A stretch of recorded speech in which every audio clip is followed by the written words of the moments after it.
কথা শেষ হতেই একটা বড়সড় দীর্ঘশ্বাস ছেড়ে প্রত্যয় বলে, ভাই স্যান ফ্রান্সিসকোতেই আছে। গত সপ্তাহে লস অ্যাঞ্জেলেস থেকে এখানকার হসপিটাল শিফট করা হয়েছে ভাইকে। ব্রেইনের বেশ কিছু অস্ত্রোপচার করার দরুন এখনও জ্ঞান ফেরেনি। তবে এখানকার ডক্টররা আশা করছেন খুব শীঘ্রই সেটা ফিরবে। প্রত্যয় আরও কি কি বলছে তা কান অব্দি পৌঁছায়নি অরুর। ও ফোনটা হাত থেকে ফেলে দিয়ে কিছুক্ষণ কষ্ট করে ভেতর থেকে শ্বাস টেনে তুলল। অতপর ধপ করে মেঝেতে বসে গগন কাঁপানো চিৎকার দিয়ে কেঁদে উঠল। কি ভীষণ যন্ত্রণাদায়ক সেই কান্নার আওয়াজ বলে বোঝানো নয়।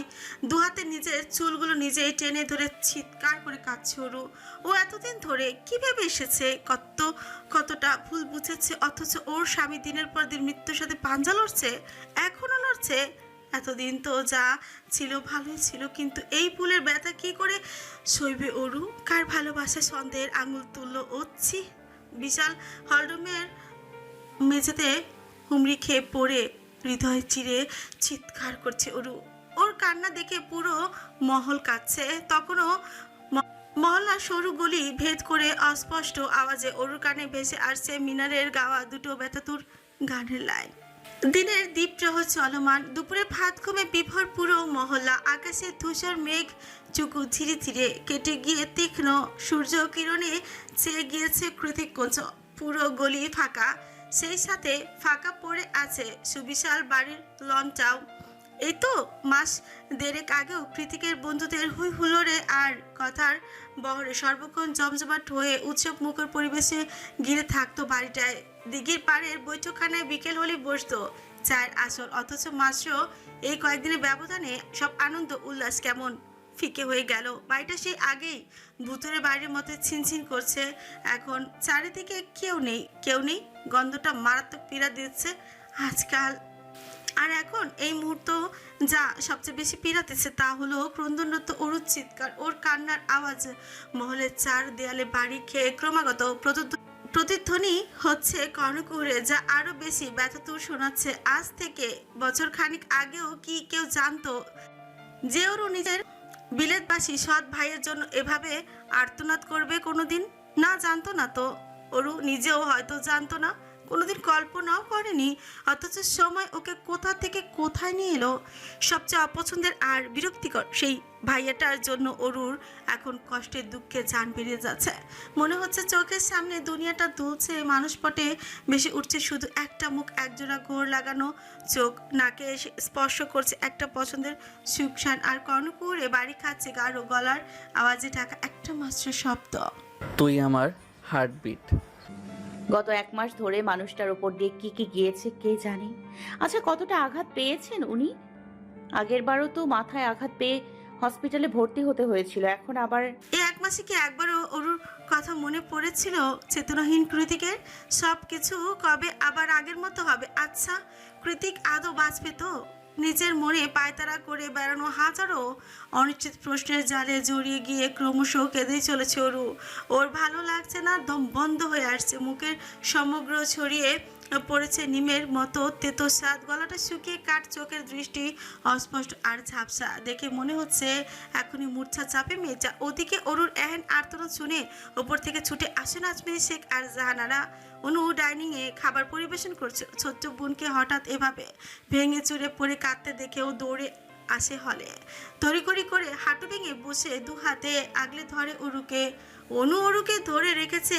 ব্যাপার বোধগম্য হতে তৎক্ষণাৎ শরীরের সর্বশক্তি প্রয়োগ করে অনুকে একটা ঝটকা মেরে দূরে সরিয়ে দেয় অরু সরিয়ে দেওয়া সত্ত্বেও অনু পুনরায় অরুর দিকে এগিয়ে এসে উদ্বিগ্ন কণ্ঠে বলে, অরু বোন আমার, শোন একটু আপার কথাটা। অনু আবারও অরুকে ছুঁতে চাইলে অরু হাত ভর করে দূরে সরে গিয়ে ছাঁচালো গলায় বলল, একদম ছবি নামায়, তোরা সবাই মিথ্যাবাদী। অনু আকুতি ভরা কণ্ঠে ফুঁপিয়ে উঠে বলল, শোন একটু। অনুর কথার পাশে অরু কাঁদতে কাঁদতে বলল, কি শুনবো? আবার কি গল্প শোনাবি তোরা আমাকে? আমার স্বামী মারা যাচ্ছে আপা, গত 1 মাস ধরে অপারেশন থিয়েটারের কামরায় দিন রাত অতিবাহিত করছে, অথচ আমি কিছুই জানি না। উল্টো তোরা আমাকে দিনের পর দিন এটা বুঝে এসেছিস কি আমার জায়ান্ট কৃতিক আমার সাথে কথাই বলতে চায় না, আমার সাথে দূরত্ব বাড়াতে চায় বলে আমাকে কেউই আমাকে রেখেই ইউএসএ ফিরে গিয়েছে। কেন আপা, কেন তোরা আমার সুন্দর অনুভূতিগুলোকে এভাবে পায়ে পিষে ফেললি বল? শুধু তো ভালোই বেসেছি, অন্যায় তো করিনি। অরুর এত এত অভিযোগের পাশে অনু ডুকরে কেঁদে উঠলো, কাঁদতে কাঁদতে নাক চেনে বলল। আমার কথাটা তো একটু শোন। অরুর মাথা ঠিক নেই এই মুহূর্তে, হৃদয় আর মস্তিষ্ক জুড়ে ঘুরপাক খাচ্ছে শুধু জায়ান করে দেখ, এছাড়া আর কোনো কিছু শোনার অবস্থাতেই নেই ও। তাই অনুর কান্নাকাটিকে খুব একটা গুরুত্ব না দিয়ে টলতে টলতে হল রুম ত্যাগ করে অরু হেলে দুলে সিঁড়ি ভেঙে উপরে উঠতে উঠতে ধরা গলায় বলে, সবাই ঠকিয়েছে আমায়, আমার আপাও। অরু ধীর পায়ে চলে যাচ্ছে। আজমির শেখ সেদিকে তাকে শান্ত নির্জীব গলায় বললেন, কেউ ঠকায়নি তোমাকে, বরং বাঁচিয়েছে। মায়ের কথা তাচ্ছিলে হাসি হেসে রুমে ঢুকে থাপ করে দরজাটা লাগিয়ে দিল অরু। গভীর রাতে পিক পিক করে দরজার পাসওয়ার্ড করার আওয়াজে আচমকা তন্দ্রা ছুটে গেল নীলিমার। তবে তীব্র ঝড়ের দাবদাহে ঝাপসা চোখ দুটো খুলে রাখা যাচ্ছে না মোটেই, মাথাটা ছিমছিম করছে। মাতাল মানুষের মতো এক মনে বিড়বিড় করে যাচ্ছে নীলিমা। কোথায় আছে, কে করছে, কেন করছে, কিছুই বোধগম্য নয় ওর। শুধু মনে হচ্ছে খোলা আকাশের শূন্যতায় আপন মনে গা ভাসাচ্ছে ও। একটু পরপরই রুমে এসে হাজির হলো সায়র, হাতে একটা খাবারের পার্সেল। চোখে মুখে বিষণ্ণ দেখেই বোঝা যাচ্ছে বাইরে থেকে ফিরেছে মাত্র। রুমের ভেতরে প্রবেশ করে জ্বরে কাঁচরাতে থাকা নীলিমাকে দেখে বুক চিরে একটা দীর্ঘশ্বাস বেরিয়ে এলো সায়রের। গত 1.5 মাস ধরে ওদের 4 জনের দিন আর রাত সমান হয়ে গিয়েছে, কখনো লস অ্যাঞ্জেলেস তো কখনো সান ফ্রান্সিসকো। মোট কথা প্রাইভেট জেটে একের পর এক প্রকারই ডেইলি প্যাসেঞ্জারি করছে ওরা 4 জন। তবুও আজ এতগুলো দিন পর একটু স্বস্তিতে বাড়ি ফিরেছিল সায়র, কারণ কৃতিকের জ্ঞান ফিরেছে আজ সকালেই। যেখানে ওর বাঁচার সম্ভাবনাই ছিল ক্ষীণ। ইন্ডিয়া ডক্টররা প্রাথমিক চিকিৎসা দিয়ে হাল ছেড়ে দিয়েছিল, সেখানে ওরা 3 জন বন্ধু হাল ছাড়েনি কখনো। এশিয়ান ডাক্তারদের বুড়ো আঙুল দেখিয়ে কৃতিককে সেদিনই এমার্জেন্সি ফ্লাইটে উড়িয়ে নিয়ে এসেছিল ইউএসএ, যার ফলস্বরূপ ওপরওয়ালার ওয়াশেষ রহমত এবং এলিসা অর্ণবার সায়রের দৃঢ় মনের জোরে আজ এই পর্যন্ত ফিরে এসেছে কৃতিক। কিন্তু সায়রের এহেন দিনের পর দিন অনিয়মিত জীবনযাপন আর দিনরাত ডেলি প্যাসেঞ্জারিতে আরেকজন যে একাকিত্ব বিষণ্ণতায় দিন কাটাতে গিয়ে ধীরে ধীরে অসুস্থ হয়ে যাচ্ছিল, তা আর ঠাউর করে উঠতে পারেনি সায়র। বন্ধুমহলের সব থেকে স্ট্রং আর দৃঢ় মনোবল সম্পন্ন বেস্ট ফ্রেন্ডের এমন জীবনে মরণের সন্নিহিত সময়ে দাঁড়িয়ে অন্য কিছুতে মনোনিবেশ করা কথা যেমন নয়, ঠিক তেমনই এমন একটা পর্যায়ে দাঁড়িয়ে সায়রও পারেনি নীলিমার যত্ন নিতে, ওকে যথাযথ মূল্যায়ন করতে, যার ফলে নীলিমা আজ পুরোপুরি বিছানায় শয্যায়। ভাগ্যিস নীলিমার আব্বাজান এখানে নেই, নইলে আদরের মেয়ের এমন নাজেহাল অবস্থা দেখে তিনি সায়রের কয়টা হাড্ডি আস্ত রাখতেন সেটাই ভাবনার বিষয়। নীরবে নীলিমাকে কিছুক্ষণ পর্যবেক্ষণ করতে করতে আবারও দীর্ঘ নিঃশ্বাস বেরিয়ে এলো সায়রের বুক চিরে। পরক্ষণে নিজের ভাবনা থেকে বেরিয়ে এসে এক নজর ঘড়ির কাঁটায় চোখ রাখলো সায়র। দেখলো রাত তখন 1:30টার কাছাকাছি। এত রাত হয়ে গিয়েছে অথচ নীলিমা এখনো খাওয়া হয়নি। সেই ভেবে সায়র তাড়াহুড়ো করে জামা কাপড় ছেড়ে পাজামা সেট গায়ে চড়ালো। অতঃপর পার্সেলের খাবারগুলো প্লেটে করে নিয়ে এলো নীলিমার কাছে। নীলিমা তখনও একমনে বিড়বিড়াচ্ছে। সায়র ওকে হালগোছে নিয়ে নিজের বুকের সাথে হেলান দিয়ে বসে একটু একটু করে খাবার তুলে দিতে লাগলো নীলিমার মুখে। নীলিমা কতক্ষণ চিবুচ্ছে তো খাবার গালে নিয়ে থম মেরে বসে আছে, ওর মাথাটা টলছে। সায়র নিজের ঘাড়টা বাঁকিয়ে ওর মুখের দিকে তাকে শান্ত স্বরে শুথল। কি হলো, খাচ্ছ না কেন? বেশি খারাপ লাগছে? নীলিমা চোখ বুঝেই হাস্যচোখ মাথা নাড়ালো। এই তো আমি ফিরে এসেছি, এবার সব ঠিক হয়ে যাবে, আমি সব ঠিক করে দেব, তোমাকে আর একা থাকতে হবে না। সায়র মোটেও বউকে অবহেলা করার মতো ছেলে নয়। একটু সুস্থ হও, তারপর পুরো আমেরিকা চষে বেড়াবো আমরা দুজন, প্রমিস। একমনে কথাগুলো বলে আবারও নীলিমার মুখে খাবার তুলে দিতে ব্যস্ত হয়ে পড়ল সায়র। একে একে খাবার আর ওষুধ খাইয়ে হাত পা মুছে নীলিমাকে পুনরায় বেডে শুইয়ে দিল সায়র। অতঃপর সবকিছু গুছিয়ে রাখতে বেড ছেড়ে উঠে দাঁড়ালো ও তৎক্ষণাৎ পেছন থেকে সায়রের আঙুলটা টেনে ধরে অস্পষ্ট গলায় নীলিমা বলল, আমার শীত করছে, এখানে অনেক ঠান্ডা, জলদি আসুন। সার ঘাড় ঘুরিয়ে তাকিয়ে দেখতে পেল সত্যি নীলিমার চিবুক কাঁপছে থরথরে। মনে হচ্ছে হয় জ্বরটা আবারও মাথা চারা দিয়ে উঠছে। অথচ নীলিমার শরীরের দুটো কমফোর্টার। সার ব্যাচেলার মানুষ, নীলিমাকেও এনে উঠিয়েছে নিজের ছোট্ট অ্যাপার্টমেন্টে। এখনও জিনিসপত্র সেরকম কিছুই কেনা হয়নি, বাসায় আর কোনো কম্পিউটারও নেই। এইদিকে সায়রের নিজেরও শীত করছে আর নীলিমারও শীতে অস্থির হয়ে উঠেছে। কি করা যায় এখন সেই ভেবেই পরিশেষে নিজেদের পরিস্থিতি পর করে সায়র অনেক কিছু ভেবে চিনতে আজ প্রথমবারের মতো নীলিমার সাথে এক বিছানা এক কমফোর্টারের নিচে শুয়ে পড়ল। সঙ্গে সঙ্গে আদুরে বিড়াল ছানার মতো ওর বুকের মধ্যে এসে ঠাঁই নিল নীলিমা। নীলিমা এভাবে কাছে আসা সায়র একটু ইতস্তত বোধ করলো না, আর না তো ওর মাঝে মাথা চাড়া দিয়ে উঠলো কোনো অবাধ্য পুরুষালী উঁচু। নীলিমার কম্পনরত শরীরটাকে নিজের বুকে আগলে নিয়ে ওর উষ্ণতা ছড়িয়ে দিতে লাগলো নীলিমার সর্বাঙ্গে। কিছুক্ষণ যেতে নীলিমা কাঁপাকাঁপি থামে একটু শান্ত হয়ে এলো সায়রের ওর কানের কাছে মুখ নিয়ে হিসি বলল। এখন ভালো লাগছে? নীলিমা প্রথমে হ্যাঁ না দুদিকেই মাথা নাড়ল, অতঃপর কোনো রকমের কথাবার্তা ছাড়াই সায়রকে বিস্ময় কিংকর্তব্য বিমূঢ় বানিয়ে দিয়ে নিজের শরীরের উপরিভাগে এঁটে থাকা সবটুকু সমসম টেনে চুনে খুলে ফেলল। নীলিমার এহেন কাণ্ডে সায়র চোখ বড় বড় করে দাঁত খিচিয়ে বলে উঠল, এই মেয়ে, কি করছো তুমি? আমি এসব জীবনেও দেখিনি, এখনই ঢাকো। সায়রের কথাকে দু পয়সা পাত্তা না দিয়ে ওকে পুনরায় শক্ত করে জড়িয়ে ধরে নীলিমা বিড়বিড়িয়ে বলল, গরম লাগছে তো। কি আজীব মুড সুইং রে বাবা! একটু আগে শীত শীত করে মাথা খারাপ করে ফেলছিল, এখন আবার হুট করেই গরম লাগছে। মনে মনে হাজারটা যুক্তি দাঁড় করলো। বস্তুত সায়র এই মুহূর্তে কথা বলার অবস্থাতে নেই। ও নিজের হাত পা দাঁত সবকিছু খিচে চোখ বন্ধ করে রেখেছে। গলাটা শুকিয়ে কাঠ হয়ে গিয়েছে, এক্ষুনি পানি খাওয়া প্রয়োজন। নীলিমার তুলতুলে শরীরের স্পর্শে ক্রমশ একটা ভেজা নরম অনুভূতি ছড়িয়ে পড়েছে সায়রের মন মস্তিষ্ক জুড়ে। সেই ছড়িয়ে পড়া বেসামাল অনুভূতির জোয়ারে কাবু হয়ে যাচ্ছে সায়রের ভালো মানসিক সত্তাটা।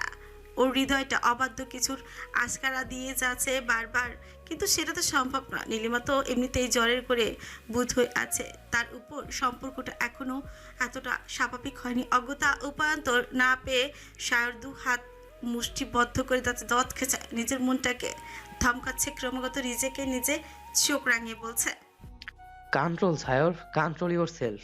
তুই হলি জেন্টেলম্যান, তুই কেন জেকের মতো অর্ধেক হয়ে যাচ্ছিস? কন্ট্রোল কন্ট্রোল এইভাবে কন্ট্রোল বলি আওড়াতে আওড়াতে কখন যে সায়রও নিজেও উন্মুক্ত নীলিমাকে দু হাতে জড়িয়ে নিয়ে ঘুমের দেশে পাড়ি জমিয়েছে তার ইয়াত্তা নেই। সেদিনের ঘটনার আজ প্রায় এক সপ্তাহ হতে চলল। সেই যে অরু ঘর মেরেছিল আজ অবধি আর বের হয়নি। কেউ খাবার দিলেও গেলেও খেয়েছে, নয়তো না। এরই মাঝে অনু অনেকবার এসেছিল অরুর সাথে একটু কথা বলতে, কিন্তু প্রত্যেকবারই দরজার বাইরে থেকে ফিরে যেতে হয়েছে ওকে। এক কথায় অরু নিজেকেই নিজে ঘরবন্দি করে ছেড়েছে। অরু দু চোখে সব কিছু ধোঁয়াশা। ও কৃতিককে দেখতে চায়, কৃতিককে ছুঁতে চায়, কৃতিকের কণ্ঠস্বর শুনতে চায়, কিন্তু কিভাবে? কৃতিক যে সেই সুদূর আমেরিকার ক্যালিফোর্নিয়ার স্টেটের সান ফ্রান্সিসকো শহরে রয়েছে, আর অরু এখানে কৃতিক কুঞ্জে। নিজের মা বোনের ওপর থেকে বিশ্বাস উঠে গিয়েছে অরুর, তাদের কাছে কখনোই সাহায্য চাইবেও না। ওদিকে চেনা জানা কারোর থেকে সাহায্য চাইবে তেমন কেউই নেই ওর জীবনে। কেই বা ওকে সাহায্য করবে অত দূরে গন্তব্য পৌঁছতে? সবাই তো আর কৃতিক নয় যে অরু মুখ দিয়ে আ করলো আর অমনি সেটা মঞ্জুর হয়ে গেল। এক আকাশ পাতাল চিন্তা জর্জরিত হয়ে সবসময় গুমট হয়ে থাকে অরুর মন মস্তিষ্ক। ও দড়িয়ে নিয়েছে ওর আর কৃতিককে দেখা হবে না। এই যে দেখা হবে না, এটা ভাবলে প্রচণ্ড রকমের যন্ত্রণা শুরু হয়ে যায় বুকের মাঝে। নিজের অজান্তেই মেয়েটা ছটফট করে উঠে তৃষ্ণার্ত শতকের মতন, অথচ সামনে পেছনে ধারে দূরে একটুখানি মাথায় হাত বুলিয়ে সান্ত্বনা দেওয়ার মতো কেউ নেই ওর, কেউ না। জোড়াকে কোলে নিয়ে সে কখন থেকে বসে আছে অরু, ওর ভাবনায় যেন অন্তহীন। অরুর দুঃখগুলো বোঝার সাথে নিচোড়ার। ও শুধু উপলব্ধি করতে পারে অরুর ভারী দীর্ঘশ্বাস। এ যেমন এখন ধীরে ধীরে নিঃশ্বাসের পাল্লা ভারী হয়ে উঠেছে অরুর। আর ওর কোলে বসে বসে আর মনে মাথা ঘষছে ডোরা। এমন সময় বাইরে থেকে কড়া নেড়ে একজন ভৃত্য জানায় সে দুপুরে খাবার নিয়ে এসেছে। বুক চিরে ভেতরে আহত বাতাসটুকু বের করে দিয়ে অরু ডোরাকে রেখে এগিয়ে গিয়ে দরজা খুলে দিতে লোকটা ভেতরে প্রবেশ করে টেবিলের উপর খাবার সাজিয়ে রেখে ফিরে যেতে যেতে বলে, আফা জলদি খাইয়া লয়েন, নইলে অনু আফায় আবার আমার লগে চ্যাট দেখাইব। অরু হাসিচোখ মাথা নেড়ে লোকটাকে বিদায় জানালো। লোকটা চলে যেতে অরু পুনরায় দরজা লাগাতেই যাবে, ঠিক তখনই দরজা ঠেলে ফুট করে ভেতরে প্রবেশ করে রেজা। রেজার কর্মকাণ্ডে অরু বিস্মিত হয়ে ছাচালো কঞ্চে বলল, এটা কোন ধরনের ম্যানার রেজা ভাই? আপনি এক্ষুনি বের হন আমার রুম থেকে। অরুর কথা কানে নিল না রেজা। সে এগিয়ে গিয়ে জীবানে পায়ের উপর পা তুলে বসে কৌতুক হাসি দিয়ে বলল, তোর সৎ ভাই ওরফে নাগর জায়ান্ট কিতি, সে তো দেশে নেই। শুধু তাই নয়, বিদেশ থেকেও এখানে এসে আমাকে মারার ক্ষমতা এখন আর তার নেই। তবুও এত তেজ কোথায় পাচ্ছিস? রেজার কথায় মস্তিষ্কটা মুহূর্তে টক বগে উঠল অরুর। ও দু কদম এগিয়ে গিয়ে রেজার মুখোমুখি হয়ে দাঁড়িয়ে ওর দিকে আঙুল তুলে বলল, আপনি এখন যেখানে পায়ে পা তুলে বসে আছেন সেই গদিটাও ওনার টাকায় কেনা। তাই ভালোই ভালোই বলছি, মুখ সামলে কথা বলুন। আপনার সাহস হলো কি করে আমার রুমে আসার? অরুর কথা শেষতে রেজা ওর আঙুলটা ধরে হাঁচকা টান দিয়ে অরুকে ডিভানে বসিয়ে দিল। অতঃপর ওর দিকে খানিকটা ঝুঁকে গিয়ে বলল, প্রথমে জায়ান্ট কিতিকের বউকে বিয়ে করব, তারপর দেখাবো এই রেজার সাহস আদতে কতখানি।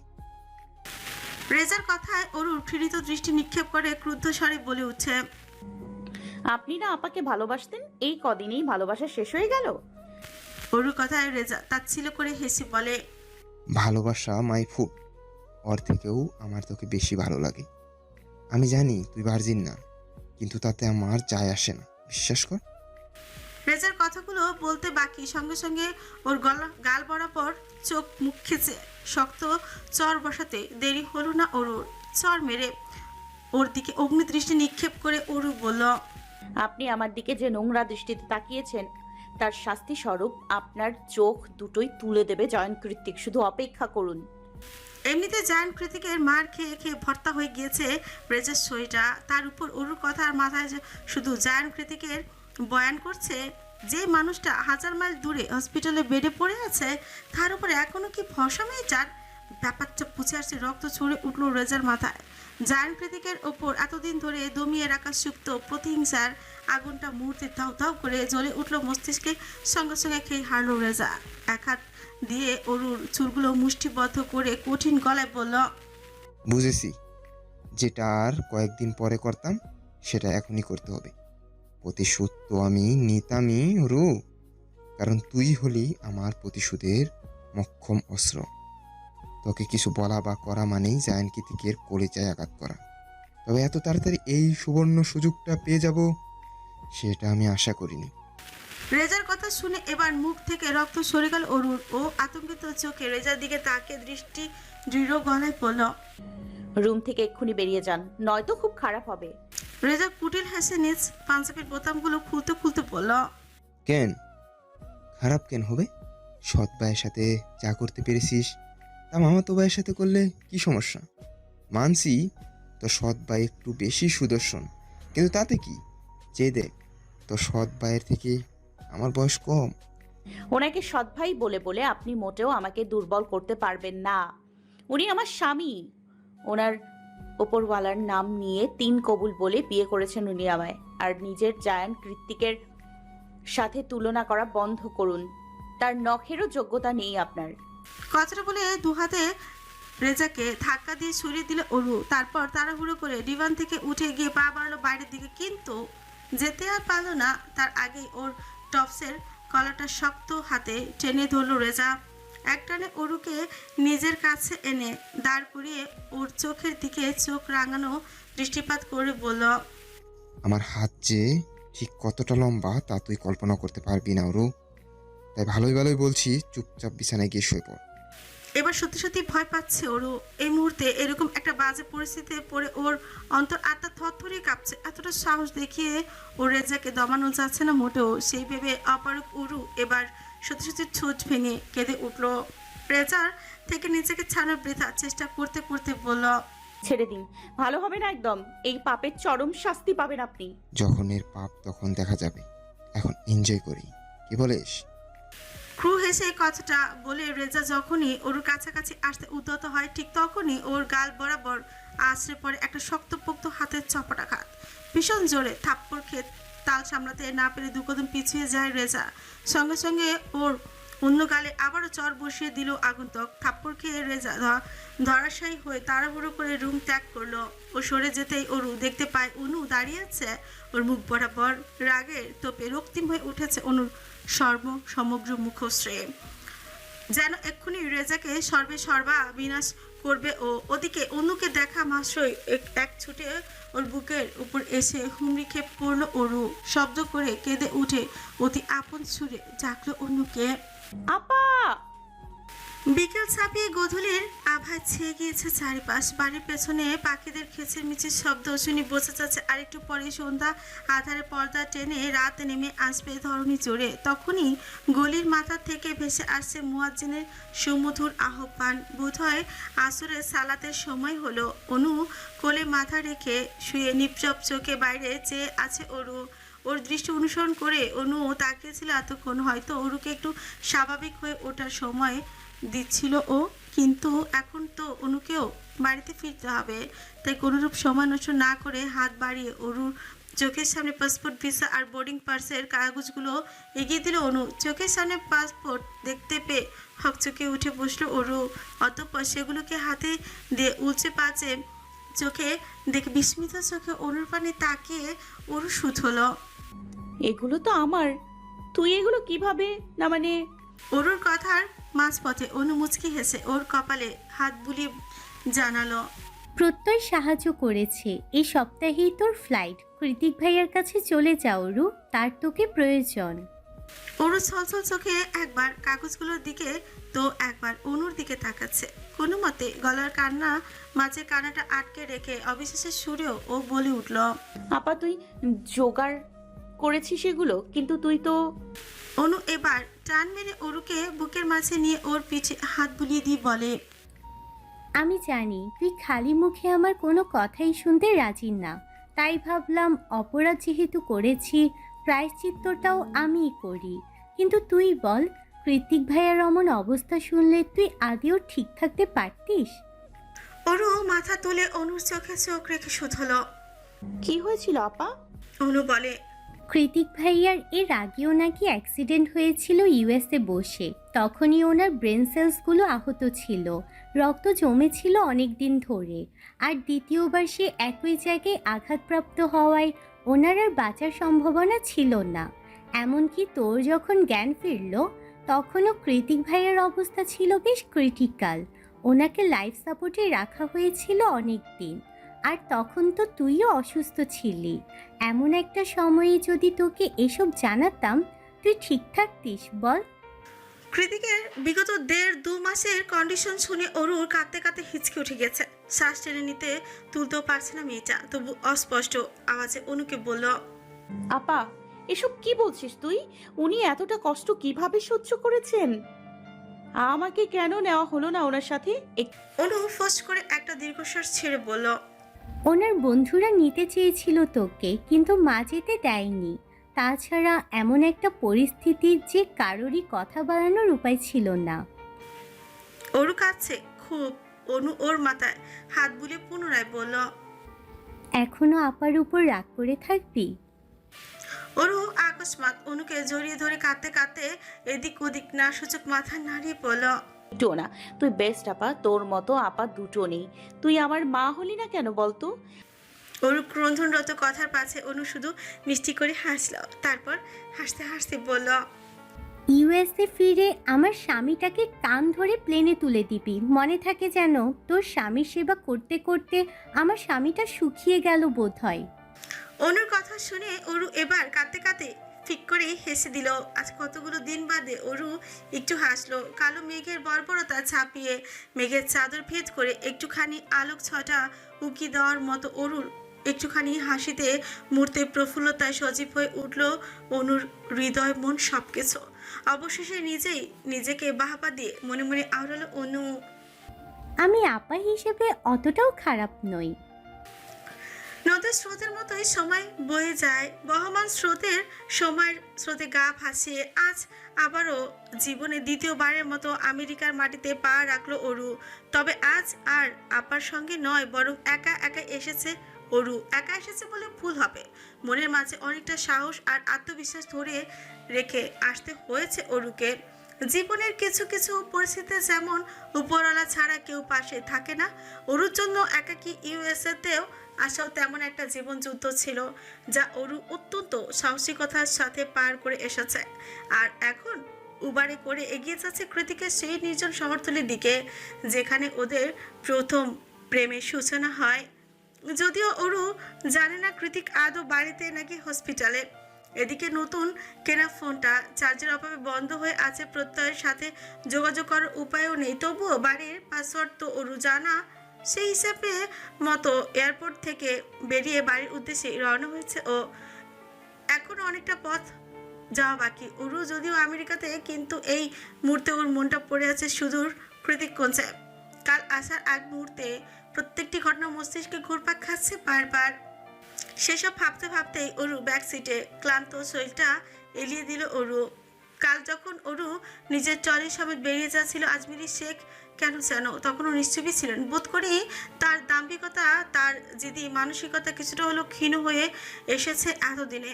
তবে বিগত কয়েকদিন আগের ঘটনার প্রেক্ষিতে অরু আর নিশ্চুপ ছিল না। এগিয়ে গিয়ে মায়ের সামনে দাঁড়িয়ে অশ্রুকণা বিসর্জন দিতে দিতে ক্রুদ্ধ গলায় বলেছিল, আমি চলে যাচ্ছি, পারলে দোয়া করো, না পারলে প্রয়োজন নেই, তবু একটু শান্তিতে থাকতে দিও। অনেক তো হলো, এবার না হয় আমাকে আমার জীবনটা বুঝে নিতে দাও। মেয়ের কথার পাশে আজমির শেখ টু শব্দও করেনি। মায়ের স্থির মূর্তির দিকে দৃষ্টিপাত করে অরু পুনরায় বলে, যেদিন তুমি তোমার ভাইয়ের পরিবারকে পুরোপুরি ত্যাগ করতে পারবে সেদিন জানিও আমি চলে আসব। এবারে গম্ভীর গলায় ছোট্ট করে উত্তর দিলেন আজমির শেখ। ভালো থেকো। মায়ের মুখ থেকে ভালো থেকো শব্দটা শুনে অরু কি একটু কষ্ট পায়নি? পেয়েছে তো, তবেও সেটা নিছকই আন্তরিকতা ভেবে উড়িয়ে দিল। অতঃপর অনুর কাছে এগিয়ে গিয়ে ডোরাকে অনুর হাতে তুলে দিয়ে বলল, আমার মেয়েটাকে দেখে রাখিস আপা। ডোরার মাথায় হাত বুলিয়ে অনু মৃদু হেসে বলল, তোর মেয়ে? অরু হাস্যজক মাথা নাড়িয়ে জবাব দিল, পিতা মহামান্য জায়ান কৃতিক চৌধুরী আর মাতা মোহদয়া অরোরা জায়ান। হঠাৎই গাড়ি ব্রেক কষায় সম্বিত ফিরে পেল অরু। তন্দ্রা ছুটে গিয়ে হকচকে উঠে ড্রাইভারকে উদ্দেশ্য করে বলল, হোয়াট হ্যাপেন্ড? ড্রাইভার জানালো ওরা গন্তব্যে এসে গেছে। কথাটা শোনা মাত্র ওর হৃদস্পন্দন দ্বিগুণ তালে বেড়ে গেল। ও খেয়াল করলো হৃদস্পন্দনের সমান তালে ওর হাত পা গুলো কাঁপছে। খুশিতে নাকি ভয় কে জানে। অবশেষে সকল জল্পনা কল্পনার ইতি টেনে অনেকটা সময় নিয়ে শ্বাস প্রশ্বাস স্বাভাবিক করে লম্বা একটা শ্বাস নিয়ে গাড়ি থেকে নামলো অরু। সন্ধ্যা রাত, তবে ল্যাম্পপোস্টের আলোয় চারিদিক ছকছকে পরিষ্কার। সেই পরিষ্কার আলোতে অরু স্পষ্ট দেখলো এটা কৃতিকের বাড়ি নয়, কিংবা সেই রাস্তাও নয়। তাহলে এটা কোথায়? কথাটা ভাবতে আতঙ্কে রক্তশূন্য হয়ে গেল অরুর মুখ চোখ। ও চকিতে পেছন ফিরে গুলি লোকটাকে কিছু বলতে যাবে তার আগেই দৃশ্যগত হলো কালো জ্যাকেট পরিহিত বয়স্ক গোছের একটা লোক। ল্যাম্পপোস্টের আলো লোকটার চেহারা স্পষ্ট দেখতে পেয়ে অরু অস্ফুটেই বলে উঠল, আব্বা। অরুর মুখ থেকে শব্দটা উচ্চারিত হওয়ার আগে গ্লাভস পরিহিত লোকটা ওর মুখের উপর সাদা রঙের রুমাল জাতীয় কিছু একটা চেপে ধরে সঙ্গে সঙ্গে অপচেতন হয়ে মাটিতে লুটিয়ে পড়ে অরুর ক্লান্ত পরিশ্রান্ত অসার শরীরটা। Excuse me sir, you can't smoke right now. কথাটা বলে কৃতিকের হাত থেকে দিয়াশলাই আর সিগারেটটা নিয়ে চলে গেল সিস্টার। কৃতিক সেদিকে তাকে চোখ মুখ শক্ত করে একটা বিরক্তির নিঃশ্বাস ছাড়লো। অতঃপর চলে গেল কেবিনের ড্রেসিং রুমে। শারীরিক দিক থেকে এখন মোটামুটি ফিট আছে কৃতিক, তবে ট্রিটমেন্ট এখনো শেষ হয়নি, যার দরুন প্রত্যয় ওকে ধরে বেঁধে হসপিটাল রেখে দিয়েছে। এখন দিন রাত এখানে শুয়ে থেকেও স্যালাইন নাও, সকাল বিকাল বডি টেস্ট করাও, সিটি স্ক্যান করাও, এইসব নিয়ে বেশ বিরক্ত কৃতিক। এই যে সন্ধ্যাবেলা স্যালাইন শেষ হয়েছে বলে ছাড়া পেয়ে একটু স্মোক করতে চাইছিল, সেটাও কেড়ে নিল সেবিকা সাহেবা। বিরক্তিকর। কৃতিক ড্রেসিং রুমে থেকে জামা কাপড় বদলে শার্টের বোতাম লাগাতে লাগাতে বের হতেই দেখলো প্রত্যয় হাজির। তবে ওকে উদ্বিগ্ন দেখাচ্ছে। ওর উদ্বিগ্ন চেহারা দেখে কৃতিক কিছু জিজ্ঞেস করবে তার আগে প্রত্যয় বলল, হঠাৎ চেঞ্জ করলেন কেন ভাই? বাড়িতে ফিরবো। ছোট্ট করে উত্তর দিল কৃতিক, কিন্তু ওর উত্তরে খুশি হতে পারল না প্রত্যয়। সহসাই সুকুঞ্চিত করে বলে উঠল, বাড়ি ফিরবেন মানে? আপনার ট্রিটমেন্ট এখনো শেষ হয়নি। কৃতিক ক্যানোলা হাতে শার্টের হাতাটা ফোল্ড করার দুরূহ চেষ্টা করতে করতেই বলল, আমি ফিট আছি, আর ট্রিটমেন্টের দরকার নেই, বাড়িতে গেলেই ঠিক হয়ে যাব।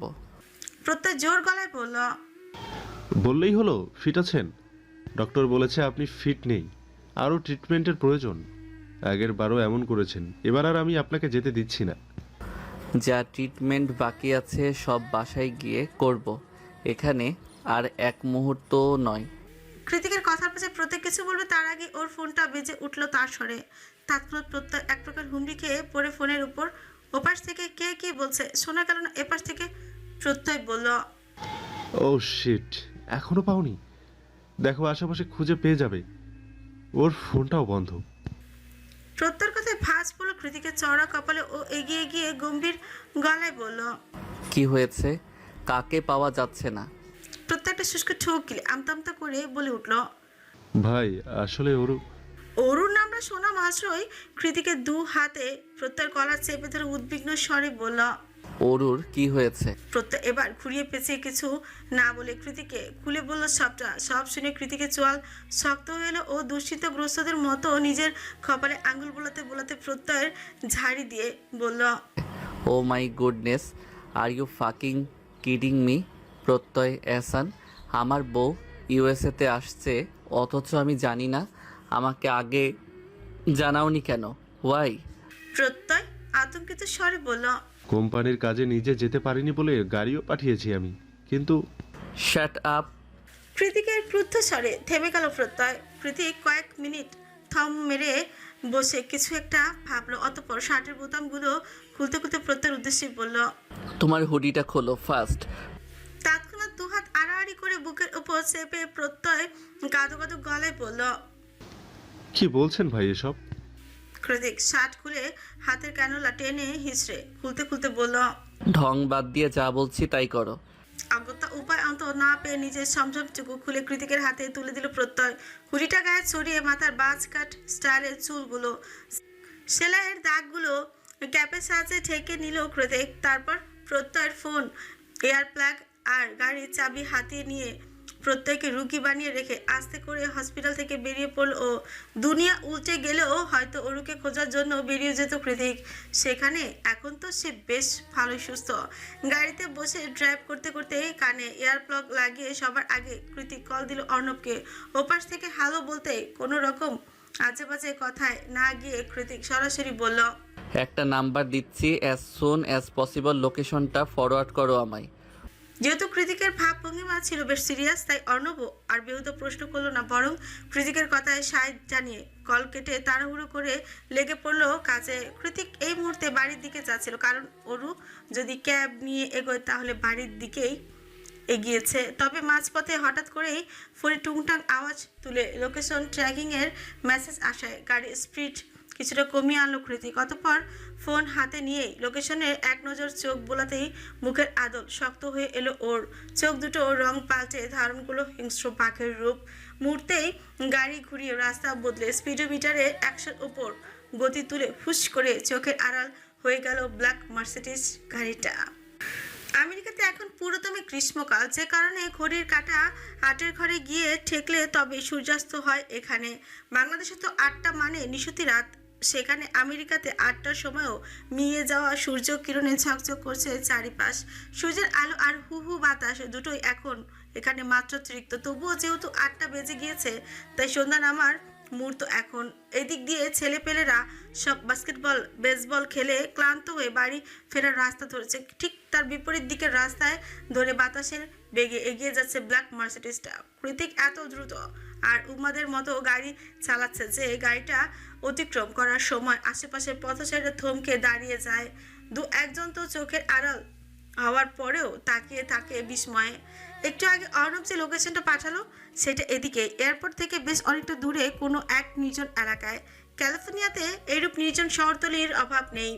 উঁচু নিচু পাহাড়ের ভাঁজে এখনো এমন অনেক জায়গা রয়েছে যেখানে মাইলের পর মাইল অতিক্রম করে গেলেও কোনো একটা বসতি খুঁজে পাওয়া যায় না। যদিও বা খুঁজে পাওয়া যায় হয় সেটা কোনো ফার্ম হাউস নয়তো নির্বিচ্ছিন্ন কৃষকদের ছোট ছোট কটেজ। কিন্তু দুর্ভাগ্যবশত অর্ণব কোনো সঠিক লোকেশন পাঠাতে পারেনি, কারণ ওর ফোনটা বন্ধ। ওর লাস্ট লোকেশন ছিল এই ফাঁকা রাস্তাতেই। আর এই মুহূর্তে সেই নির্জন পাহাড়ি হাইওয়েটা ধরেই তড়িৎ বেগে গাড়ি নিয়ে ছুটে যাচ্ছে কৃতিক। ওর কপাল জুড়ে দুশ্চিন্তার অনেকখানি ভাঁজ। কিন্তু কিছুক্ষণ আগের কিছুদিন আগে সার্জারি হওয়ার দরুন মাথাটাও ব্যথা ছিনছিন করছে। তবুও সে সবকিছু বেমালুম ভুলে গিয়ে দক্ষ হাতে গাড়ির স্টিয়ারিং সামলাচ্ছে কৃতিক, কারণ এই মুহূর্তে ওর মস্তিষ্কের চেয়েও হৃদয়ের ব্যথাটা দ্বিগুণ। ওরু, হার্টবিট কোথায় তুই? আমার জন্য কি একটু অপেক্ষা করা যেত না? আমি বেঁচে আছি যেহেতু তোর কাছেই তো ফিরে যেতাম। Even how could I live without you? দুশ্চিন্তাগ্রস্তদের মতো রাস্তা এদিক ওদিক চোখ বোলাচ্ছে আর স্টিয়ারিং ঘোরাতে ঘোরাতে এক মনে বিড়বিড়াচ্ছে কৃতিক। ওর কণ্ঠ রোধ করে আছে এক অযাচিত ব্যর্থতা। ঠিক এমন সময় অ্যাপেল খচিত মুচু ফোনটা হুট করে আওয়াজ তুলে বেজে ওঠায় সম্বিত ফিরে পেল কৃতিক। ভ্রম কেটে যেতেই ফোন রিসিভ করে তাড়াহুড়ো এয়ার প্লাগটা কানে লাগিয়ে আস্তে করে কৃতিক বলে উঠছে, হ্যালো। ওই পাশ থেকে শুনছে নীরবতা। কৃতিক পুনরায় হ্যালো বলল, এবার আর শান্ত স্বরে নয়, একটু জোরেই।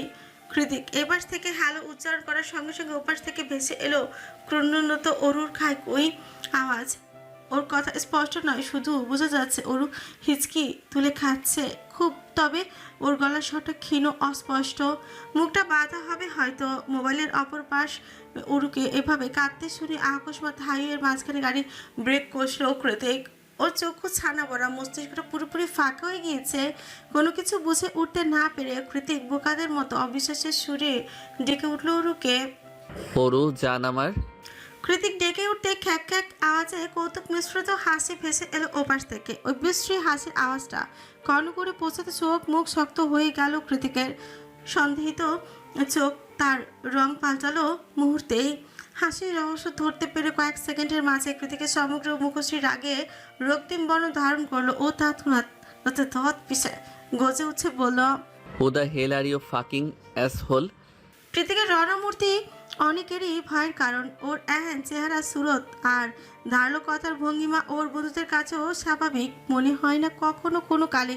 অথচ ওপাশে লোকটা কৃতিকের এই গর্জন গায়ে পিছলে দিয়ে হাসতে হাসতে বলল, গালিটা বাংলাতেই দাও জামাই বাবা জীবন, আমি বাংলাটা বেশ ভালোই বুঝি।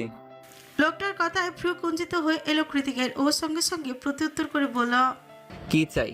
ওরুকে কেন কিডন্যাপ করেছেন? লিসেন ম্যান, আমার বউয়ের শরীরে একটা নখের আঁচড় লাগলেও আপনার আয়ুষ্কাল ফুরিয়ে দেব আমি। কৃতিকের এহেন কঠিন হুমকির সম্মুখে হয়েও লোকটার হেলদোল দেখা গেল না মুচে। সে কিছুটা রহস্যময় কঞ্চে বলল, এই তো লাইনে এসেছো বাবা জীবন, তোমার বউকে কিচ্ছু করব না, শুধু আমার অ্যাকাউন্টে $3 মিলিয়ন ট্রান্সফার করো আর তোমার বউকে সহি সালামতে বাড়িতে নিয়ে যাও। No one even cares. কৃতিকের বুঝে আসছে না বাবা হয়ে মেয়েকে কিভাবে টাকার জন্য কিডন্যাপ করতে পারে মানুষ। তাই ও একটু বিভ্রান্ত গলায় বলেছে। মানে? লোকটা ঠোঁট পাকিয়ে বলল, রেজা বলেছিল বড় মেয়েটাকে কিডন্যাপ করতে, কিন্তু সেই উদ্দেশ্যে গিয়েছিলাম বিডিতে, কিন্তু গিয়ে দেখি বড়টা যেমন তেমন, ছোট জামাই আমার টাকার কুমির, তার উপর বিয়ে বাড়িতে আমার মেয়েকে যেভাবে সবার সামনে পরিচয় করিয়ে দিল, ওয়াও, আই ওয়াজ স্পেশালাইজ। ব্যাস তখন এই প্ল্যানটা 360 ডিগ্রি অ্যাঙ্গেলে ঘুরিয়ে ফেললাম। কজ ইজ নো হোয়াট, আমি তোমার মতো বাংলাদেশি ইয়াং বিলিনিয়ার এর আগে দুটো দেখিনি। যদিও কৃতিক নিজেকে বিলিনিয়ার দাবি করার একদমই পক্ষপাতিত নয়, কারণ এত ধন দৌলত প্রতিপত্তি কিছুই ওর দুহাতে কামানো নয়, সবই পূর্বপুরুষদের অবদান। ও তো কেবল এসবের একমাত্র উত্তরাধিকারী এ যা। কিন্তু এই মুহূর্তে কৃতিকের কৌশলী মস্তিষ্কটা অন্যান্য চিন্তায় বিভোর। এত সব ভাবার সময় কোথায়? ও বেশ ভালো বুঝতে পারছে ওর বাবা মোটেও মেন্টালি স্টেবল নয়, হতে পারে সাইকোপ্যাথ। তাহলে তো দুশ্চিন্তা আরও বেড়েই গেল। কখন আবার অরুকে রাগের বসে আঘাতি করে বসে এ পাগল। অনেক কিছু একসঙ্গে ভেবে কৃতিক ফোনটা হাতে নিয়ে ফ্রেন্ডস গ্রুপে সস লিখে টাইপ করে মেসেজ করলো। এরপর সেটাকে পুনরায় আগের জায়গায় রেখেই দিল। ওদিকে অনেকক্ষণ ধরে কৃতিকের কোনো সারা শব্দ না পেয়ে লোকটা থমথমে গলায় বলে উঠল, পুলিশের চিন্তা ভুলে যাও বাবা জীবন, চালাকি করার চেষ্টাও করো না, চুপচাপ টাকা ট্রান্সফার করো, নয়তো। থেমে গেল লোকটা। তার কথা সূত্র ধরে কৃতিক বলে উঠল, নয়তো কি? মার্ডার। কথাটা বলে ক্রন্দনরত অরুর মুখের সামনে আবারও ফোনটা এগিয়ে দিল সে। অরুর কান্না শুনে কৃতিক এবার হকচকে উঠল, আচমকা ছিছিয়ে বলে উঠল, no no, don't touch her, don't. Okay, আমি ডলার ট্রান্সফার করছি। তার আগে আপনার অ্যাড্রেস দিন। আমি একাই আসব, আর কেউ নয়। লোকটা কিছুক্ষণ ভাবলো, পরক্ষণেই বলল, অ্যাড্রেস পাঠাচ্ছি। বাই এনি চান্স চালাকি করার দুঃসাহস দেখালে আই শয়ার হাত পায়ের সবগুলো রক কেটে এখানে ফেলে রেখে চলে যাব। মেয়েটাকে minded. Don't dare to touch her, asshole. লোকটার মুখের উপর চেঁচিয়ে কথাটা বললেও অরুর বেলায় বরাবরই কৃতিক অপারক, অবুঝ আর নাজেহাল। এবারও তার ব্যতিক্রম নয়। অরুর ক্ষতি হবে এই শঙ্কায় সত্যি সত্যি কৃতিক সিদ্ধান্ত নিয়ে নিয়েছে টাকাটা ও দেবে। তবু যদি অরু অক্ষত থাকে, এর চেয়ে স্বস্তির আর কি বা হতে পারে। সে ভেবেই কৃতিক গাড়ি স্টার্ট দিয়ে দ্রুত এগিয়ে যেতে লাগলো লোকটার পাঠিয়ে দেওয়া গন্তব্যে। এদিকে যান কৃতিক কল কেটে দিতেই লোকটা এক মনে খ্যাক করে হেসে উঠল। আর তার এই বিদঘুটে হাসির আওয়াজ শুনে কান্নাকাটি বাদ দিয়ে আটকে উঠল অরু। অরুকে আচমকা লাফিয়ে উঠতে দেখে লোকটা ধীরে ধীরে সময় নিয়ে ঘাড় বাঁকিয়ে অরুর চোখের দিকে চাইল। তৎক্ষণাৎ চোখের আতঙ্ক ছড়িয়ে পড়ল অরুর সমগ্র শরীরে। লোকটার চোখে অসহ্য রকম হিংস্রতা, অথচ কথাবার্তা ধরন শান্ত নদীর মতো ঠান্ডা আর নির্জীব। তার এরকম দুমুখ আচরণে বারবার আটকে উঠছে অরুর হৃদয়। দেখে মনে হচ্ছে লোকটা চোখ দিয়ে খুন করে ফেলবে ওকে, সেই সাথে জ্বালিয়ে দেবে সবকিছু। অরু তখন থেকে ভয়ার্থ দৃষ্টিতে তাকিয়ে আছে দেখে লোকটা হঠাৎ করে চোখের পলকে অরুর মুখের সামনে এসে দাঁড়ালো। লোকটা হঠাৎ এভাবে আগমনে আতঙ্কে থরথরিয়ে কেঁপে উঠল অরু। ওর শির দ্বারা অতিক্রম করে গেল হিমশীতল ঠান্ডা স্রোত। না চাইতো বেঁধে রাখা মুখ থেকে বেরিয়ে এলো অযাচিত ভয়ার্থ ছাপা কান্না। অরুকে এভাবে ভয় পেতে দেখে লোকটার প্রতি বেশ আনন্দই হলো। সে গ্রীবা বাঁকিয়ে চোখ দুটো দ্বিগুণ প্রসারিত করে ফেসফেসে শীতল কঞ্চে পড়ল, বাবা জীবন টাকা নিয়ে আসছে। মামুনি ধৈর্য ধরো, ধৈর্য ধরো, ধৈর্য ধরো, ধৈর্য ধরো। একই বলি আওড়াতে আওড়াতে অরুকে ম্যানিপুলেট করে আচমকা ছোট্ট সাইজের চাকু বের করে অরুর হাতে একটা টান মেরে দিল লোকটা। সঙ্গে সঙ্গে কিছুটা হাত কেটে গিয়ে ফিনকি দিয়ে রক্ত বেরিয়ে এলো ওর ক্ষত স্থান থেকে। এমতো অবস্থায় ভয়, আতঙ্ক আর প্রচণ্ড ব্যথায় জর্জরিত হয়ে অরু চিৎকার দিয়ে উঠবে, তার আগে ছোট্ট দোচালা কুটিরের বাইরে থেকে অরুর নাম নিয়ে চিৎকার দিয়ে উঠল অন্য কেউ। অরু, কৃতিকের আওয়াজ শুনতে পেয়ে অরুর হাতের ব্যথা ভুলে গিয়ে পুনরায় কাকি শব্দ করে উঠল। ওদিকে বাইরের দিকে কারো আওয়াজ শুনে লোকটা সটান হয়ে দাঁড়িয়ে বাইরে যেতে যেতে তার সাথে থাকা অন্য চালাপালাতে ইশারা করে বলল অরুর দিকে নজর রাখতে। হাইয়া থেকে অনেকটা দূরে শুনছে নিরিবিলি নির্বিচ্ছিন্ন এই জায়গাটা দিনের বেলাতেও ছিনছিপ করে সারাক্ষণ। আর এখন তো সন্ধ্যা গড়িয়ে প্রায় রাত, তাই চারিপাশে আরো বেশি নিস্তব্ধতায় ছেয়ে আছে। চোখের সামনে বেত আর কাঠের সংমিশ্রণে তৈরি বেশ কয়েকটা ছোট্ট সাইজের কুটির ছাড়া আরো কিছু লক্ষ্য করা যাচ্ছে না। কুটিরের সামনে বিস্তৃত লনে একটা বৈদ্যুতিক বাল্ব পর্যন্ত অনুপস্থিত। খালি চোখে কিছুই দেখার উপায় নেই, তাই তো মোবাইলে ফ্ল্যাশ চালিয়ে ধীরে পায়ে সামনে এগোতে এগোতে আওয়াজ করলো কৃতিক, এক্সকিউজ মি, কেউ আছেন? কৃতিক এগোতে এগোতে থমকে গেল, কারণ ততক্ষণে কুটিরের ভেতর থেকে বেরিয়ে এসেছে সুঠাম দেহি বয়োজ্যেষ্ঠ একজন শটার্ধ। এই লোককে এর আগে কখনো না দেখলেও তাকে চিনতে খুব একটা অসুবিধে হলো না কৃতিকের। এক দেখাতেই লোকটাকে চিনে ফেললো ও, সেই সাথে মনে পড়ে গেল তার সকল বায়োডাটা। ইশতিয়াক পাঠান একজন সাইকো কিলার, তার সাথে বাংলাদেশে মোস্ট ওয়ান্টেড ক্রিমিনালদের মধ্যে একজন। পত্র পত্রিকা আর টিভি চ্যানেলের ক্রিমিনাল নিউজে তার ছবি অহরহ ভেসে বেড়ায়। কিন্তু দুঃখের বিষয় হলেও সত্যি যে দেশের বড় বড় মাথাওয়ালা লোকেদের কারণে এই এখনও এরা দিব্য বাইরের দুনিয়া ঘুরে ফিরে আরামসে ক্রাইম করে বেড়াচ্ছে, অথচ পুলিশ এদেরকে চিকিটাও ধরতে পারছে না। এটা বাংলাদেশ পুলিশের খুব বড় অক্ষমতা বললো কথাটা কি ভুল কিছু হবে না বোঝ করি, কিন্তু এরকম একটা বাজে লোক কি করে ওর বাবা হলো সেটাই আপাতত ভাবনার বিষয়। আর আজমেরি শেখের মতো মানুষ বা কেন এমন একটা পশুকে বিয়ে করে ঘর বেঁধেছিল সেটাও অবশ্যই রহস্যই থেকে যায়। ইশতিয়াক পাঠানের আগমনে ভাবনা সুতো ছিল কৃতিকের সম্বিত ফিরে এলে ওর দৃষ্টি বরাবর এসে হাজির হয় লোকটা শটার্ধ, অথচ তার সুঠাম দেহ, চেহারার কাঠিন্যতা, উজ্জ্বলতা সবকিছু দেখলে মনে হয় তিনি কোনো অপরাধী নন, বরং সুন্দরী মেয়েদের পছন্দের সুগার জ্যাজি। এই লোককে দেখে কৃতিক বোধহয় আজ ঠাউর করতে পারলো যে অরুর চেহারা কেন এত আকর্ষণীয়। কিন্তু পরক্ষণে কৃতিকের চোয়াল শক্ত হয়ে এলো এই ভেবে যে লোকটা অরুকে কিডন্যাপ করেছে, অরুকে কষ্ট দিয়েছে, না জানি কোথায় কোথায় ব্যথা দিয়েছে ওর হার্টবিটকে। কৃতিক হাত দুটো মুষ্টিবদ্ধ রেখে চোখ মুখ কঠিন করে দাঁড়িয়ে আছে দেখে লোকটা সামান্য ছুট পাকিয়ে গমগমে আওয়াজে বলল, হোয়ার ইজ মানি? লোকটার কথা দু পয়সার কেয়ার না করে পাল্টা প্রশ্ন ছিল Kritik. Where is my wife? এভাবে ছক্কা হাঁকানো বাউন্ডারি বলকে সরাসরি ক্যাচ করাটা মোটেও ভালো লাগলো না সাইকোপ্যাথ লোকটার। অজ্ঞতা মুহূর্তের মধ্যে মিলিয়ে গেল তার মুখের কপট হাসিটা। তার বদলে চোয়াল শক্ত করে আঙুল উঁচে পেছনে কটেজ ইশারা করে বলল, ওখানে। হিতে বিপরীত হতে পারে সেই ভেবে অরুর সন্ধান পাওয়ার পরেও প্রীতি হুড়মুড়িয়ে এগিয়ে গেল না, বরং সময় নিল লোকটার ভাবভঙ্গিমা বুঝে ওঠার জন্য। এবার টাকাটা? লোকটা নিজের অ্যাকাউন্ট নাম্বার এগিয়ে দিতে দিতে বলল কথাটা। এই মুহূর্তে ওর সেফটির থেকে আর কিছু জরুরি হতেই পারে না। তিনি $3 মিলিয়ন তো নাই, সেই ভেবেই কৃতিক ক্রেডিট কার্ডটা হাতে নিয়ে দ্রুত হাতে মোবাইল স্ক্রিনে অ্যাকাউন্ট নাম্বারটা টুকতে টুকতে সন্ধিহান গলায় শুধু ওরও ঠিক আছে তো? লোকটা আবারও ঠোঁট প্রসারিত করে জোকারের মতো হাসলো। কি ভয়ানক সে নীরব হাসি তা বলে বোঝানো নয়। হাসতে হাসতে আস্তে করে জবাব দিল সে, she is completely fine. Kritik কয়েকটা অ্যাকাউন্টের টাকা মিলিয়নে 3 মিলিয়ন ট্রান্সফার করে স্বস্তি নিঃশ্বাস ছাড়লো। বহু আগে থেকে কোম্পানি থেকে একটা মোটা অঙ্কের সম্মানী জমা হতো কৃতিকের অ্যাকাউন্টে। এতগুলো দিন জিদের বসে তাতে হাত না দিলেও আজ সেগুলোতে হাত দিতে এতটুকু দ্বিধাবোধ করেনি কৃতিক। যদিও বা ওর সব অ্যাকাউন্টগুলো এখন শূন্য ব্যালেন্স হয়ে আছে, কিন্তু তাতে কি আসে যায়, ওরু যে ঠিক আছে এটাই শান্তি। ডান। কৃতিকের কথায় লোকটা নিজের ফোন চেক করলো, অতঃপর কাউকে ফোন করে কানে ব্লুটুথ লাগানোর সাহায্যে বলল, চলে এসো, কাজ হয়ে গিয়েছে। লোকটার কথা শুনে কৃতিক ওর ফোনের মাঝে কিছু একটা চেক করলো, অতঃপর লোকটাকে পাশ কাটিয়ে এগিয়ে যেতে লাগলো অন্ধকার কটেজের দিকে।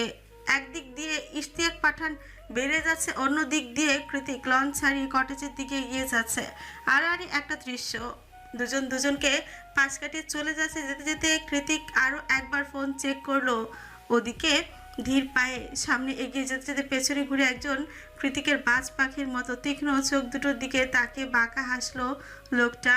অতঃপর কানে লাগানো ব্লুটুথে অপর পাশের কাউকে হিসিসি বলল, জাস্ট বার্ন ইট। কৃতিকের তীক্ষ্ণ নজর তখন মোবাইলের স্ক্রিন নিবদ্ধ ছিল। ঠিক সেই সময় আচমকা চোখের সামনে দাউ দাউ করে জ্বলে উঠল কাঠের তৈরি কটেজগুলো। চোখের সামনে অনাকাঙ্ক্ষিত এই দৃশ্য দেখে হকচকে উঠল কৃতিক। এতগুলো টাকা পাওয়ার পরেও লোকটা এমন কিছু করবে সেটা বোধহয় কল্পনাতেও আসেনি ওর।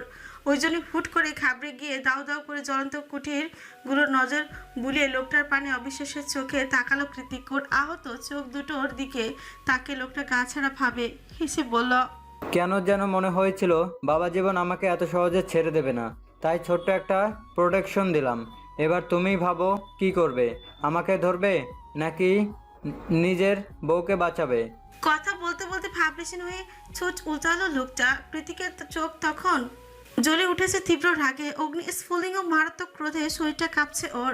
চোখের সামনে কটেজগুলো পুড়ে যাচ্ছে, ভেতরে অরু। ওদিকে লোকটার হাসি দেখে রাগ সংবরণ করার কোনো উপায় নেই, ইচ্ছে মুক্ত করছে এক্ষুনি গিয়ে লোকটা কেটে টুকরো টুকরো করে ফেলতে, কিন্তু কৃতিক দুইয়ের মাঝে আটকা পড়ে আছে। লোকটা হাসছে দাঁড়িয়ে দাঁড়িয়ে। কৃতিক ওর হাসি মাখা মুখের দিকে তাকিয়ে তাচ্ছিল্য করে বলল, শুয়োরের বাচ্চা, আমি তোর থেকেও জঘন্য, শুধু ভদ্রলোক সেজে থাকি, এই যা। কৃতিকের কথা এবার সত্যি সত্যি লোকটার কপাল কুঞ্চিত হয়ে এলো। ঠিক বুঝে উঠতে পারলো না কোন দিক থেকে আদতে ঝড়টা আসবে। লোকটা ভাবছে ঠিক তখনই কোথা থেকে যেন ছুটে এসে পেছন দিক থেকে লোকটার নাক বরাবর খুশি ছেড়ে মাটিতে ফেলে দিয়ে চোখের পলকে লোকটার হাত পা সব বেঁধে ফেলল অ্যালিসা। তবে লোকটা এখনো খ্যাখ্যা করে হাসছে, যেন কিছুই হয়নি। এরকম মারধর খেয়ে অভ্যস্ত সে। ওর হাসি দেখে রক্ত উঠে গেল কৃতিকের মাথায়। লোকটাকে ইচ্ছে মতো পেটাবে বলে এগিয়ে আসতে গিয়েও জ্বলন্ত কটেজের থেকে অরুর চিৎকারের আওয়াজে ওর পা দুটো থমকে গেল আকস্মাৎ। এত করে রাগ ঠাক সব ঠিকে তুলে ফুট করে একটা ভয়ানক কাজ করে বসলো কৃতিক। কোনো কিছু না ভেবে এগিয়ে গিয়ে আচমকা ঝাঁপ দিয়ে ঢুকলো জ্বলন্ত কটেজের মধ্যে। ওর এহেন কাণ্ডে চোখ মুখ খিচে চিৎকার দিয়ে উঠল এলিসা। এই প্রথমবার এলিসার কণ্ঠস্বরে ভয়ার্থ শোনালো। অকুত ভয় মেয়েটাও কাছে বন্ধুকে হারানোর ভয় জর্জরিত হয়ে কেঁদে ফেলল হুচ করে। আর হবে নাই বা কেন? ওরা তো একজন আরেকজনের আপনের চেয়েও আপন। ওইদিকে যতক্ষণে অর্ণব আর সায়র পুলিশ আর ফাইটার্স নিয়ে হাজির হয়েছে ততক্ষণে কৃতিকের আর হদিস নেই, কারণ ইতিমধ্যে কটেজগুলো সর্বস্ব আগুনে ছড়িয়ে পড়েছে দাউ দাউ করে। এক একটা কটেজ যেন গ্রাস করে নিচ্ছে রাক্ষসে অগ্নির শিখার দল।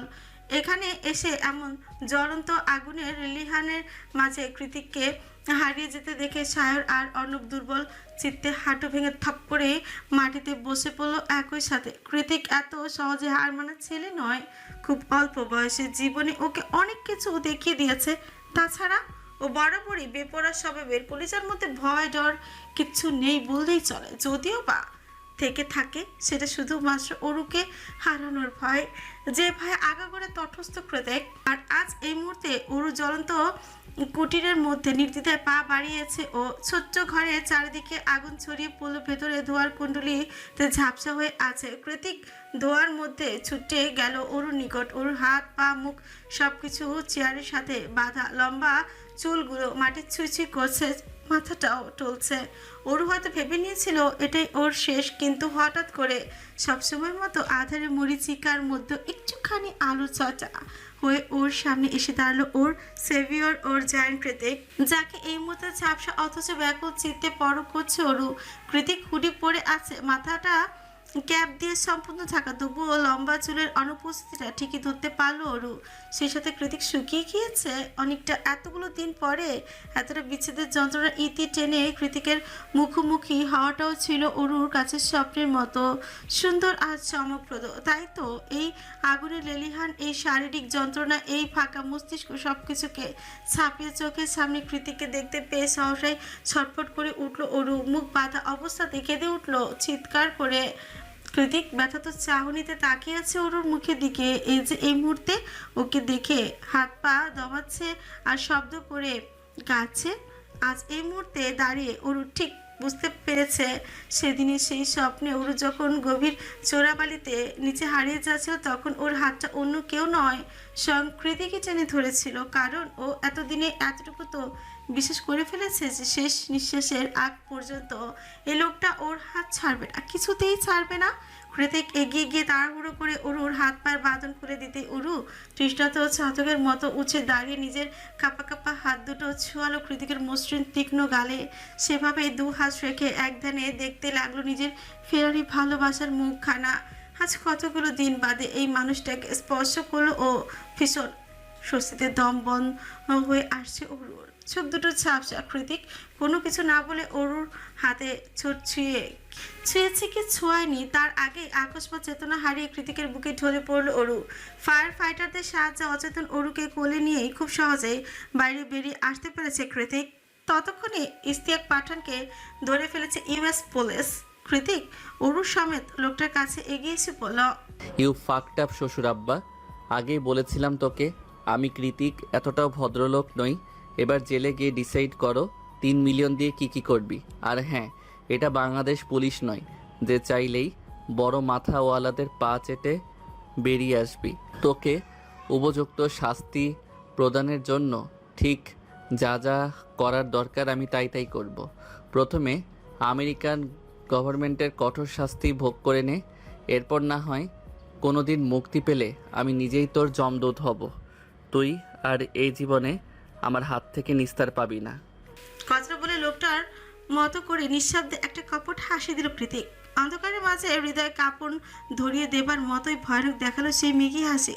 একটা ছোট্ট জায়গায় গুটিসুটি মেরে ঘুমাতে ঘুমাতে শরীরে মাংস পেশি সব ব্যথা চঞ্চল করছে অরুর, অথচ মস্তিষ্কটা সেই তুচ্ছ ব্যথার ঊর্ধ্বে গিয়ে নীরব আর চিন্তামুক্ত হয়ে ক্রমশ ঘুমের দিকে ঠেলে দিচ্ছে ওকে। ঘুমের রেশ কাটাতে না পেরে সরু জায়গাটার টুকুতে এবার আরেকটু আরাম করে শুলো অরু। ওর মাথাটা নিচে বালিশটা বেজে শক্ত কিন্তু উষ্ণ। এমন উষ্ণতা বিগত 2 মাস ধরে অরু কত খুঁজেছে তার ইয়াত্তা নেই, অথচ আজ হুট করে এই উষ্ণ বস্তুটা ওর কাছে নিজে থেকে ধরা দিল। এর প্রশান্তির আর কি বা হতে পারে? এত কিছু ভাবতে ভাবতে ঘুমের ঘোরে শক্তপোক্ত উষ্ণ বালিশে নাক ঘষল অরু। বরাবরের মতো বদভ্যাসের বশবর্তী হয়ে মুখের কোণ বেয়ে বেরিয়ে আসা লালাটুকু তাতে মুছল। কিন্তু যখনই নাক টেনে লম্বা শ্বাস নিল ঠিক তখনই ঠড়ক নড়ল অরুর। কারণ এখান থেকে ভেসে আসছে অরুর সবচেয়ে পছন্দের মাদকীয় সুবাস, ওর প্রিয় পুরুষের গন্ধ। স্নিগ্ধ ম্যানলি সুঘ্রাণটা শুধুমাত্র কৃতিকের শরীর থেকে পায় অরু। তাহলে কি এটা কৃতিক? প্রশ্নটা মস্তিষ্কে ছুটেই তন্দ্রা ছুটে গেল অরুর। তৎক্ষণাৎ চকিতে চোখ খুলে দেখতে পেল এটা অন্য কারোর নয়, কৃতিকেরই চওড়া ঢেউ খেলানো বক্ষদেশ, যা নিঃশ্বাসের তালে তালে বারবার ওঠানামা করছে ওর চোখের সামনেই। তার মানে কি এটা স্বপ্ন ছিল না? বেবি। কৃতিকের শান্ত গলার আওয়াজটুকু কানে ভেসে আসতেই শোয়া থেকে ধরফড়ে উঠে বসলো অরু। চারিদিকে চোখ বুলে বুঝলো ওরা এই মুহূর্তে গাড়িতেই বসে আছে। গাড়িটা এক জায়গায় স্থির, তার মানে চলছে না। আর অরু এতক্ষণ ধরে কৃতিকের বুকে শুয়ে নিরিবিলি ঘুমোচ্ছিল। চারিদিকে চোখ বুলিয়ে এতক্ষণে অরুর নজর গেল কৃতিকের দিকে, যে সেই তখন থেকে ওর পানে নিষ্প্রভ চোখে চেয়ে আছে। চোখের সামনে জলজন্ত কৃতিকে দেখতে পেয়ে অরু উদ্বিগ্ন হয়ে বলে উঠল, তুমি না মানে আপনি ঠিক আছেন? এদিকে কৃতিক আস্তে করে অরুকে কাছে টেনে নিয়ে ওর কপালে কপাল চিকে হাসকি স্বরে বলল, সে ইট অ্যাগেন বেবি। কি? অরুর ক্ষুদ্র প্রশ্নে কৃতিক কাতর গলায় বলল, তোর মুখে কতদিন এই ওয়ার্ড শুনি না, আবার ডাক তুমি করে।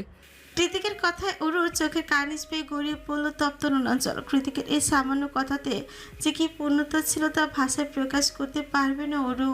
এই পূর্ণতাটুকু যদি টাকায় কেনা যেত তাহলে বোধহয় অরু নিজের শেষ সম্বল দিয়ে হলেও এই মুহূর্তটুকু বারবার কিনে নিত। কিন্তু হায়, অরু সেই সাধ্য নেই, কোনোদিন ছিল না। তাই তো নিজের স্বামীর জীবন মরণের সন্ধিক্ষণে ও পাশে থাকতে পারেনি অরু, এক নজর দেখতে পারেনি তাকে। কত রাজ্যে নির্ঘুম কাটিয়েছে এই মানুষটার পথ চেয়ে, কতদিন মেঝেতে গড়াগড়ি খেয়ে কেঁদেছে শুধুমাত্র এই মানুষটা ওকে কেন অবহেলা করছে সেই দহনে। অথচ আজ সেই কাঙ্ক্ষিত মানুষটা চোখের সামনে বসে এরূপ কাতরতা দেখালে কেই বা ঠিক থাকতে পারে? অরুও পারেনি অগতা, কেঁদে উঠেছে বাচ্চাদের মতো ছুট ভেঙে। হতবিহ্বল কৃতিক ক্রন্দনরত অরুর দিকে মাথা নুয়ে ওর চুলগুলো আলতো হাতে মুষ্টিবদ্ধ করে একই সুরে বলল, কি হলো ডাক? I wanna hear your lovely voice baby, I desperately waiting for it.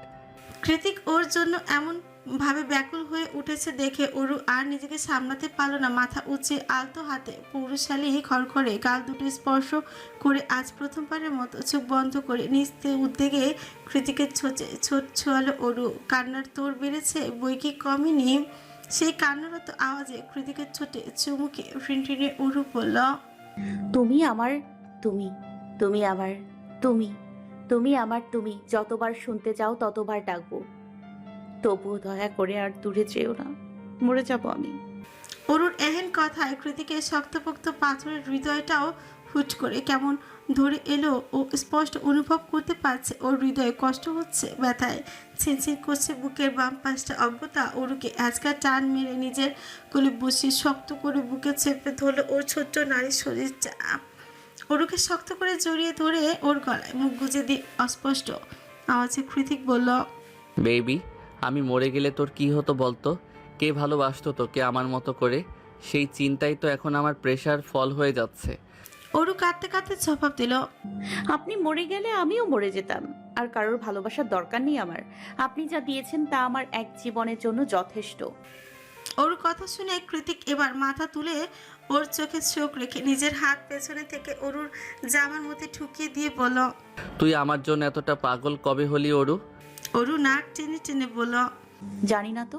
Baby, এবার না হয় আমার সাথে এই অচেনা শহরে থেকে যা, মাঝে মাঝে তোকে নিয়ে যাব দেশে, কিন্তু সারা জীবন আমার সাথেই থাকবি তুই। আমি আর দূরত্ব যাচ্ছি না অরু, থাকতে পারবো না তোকে ছাড়া।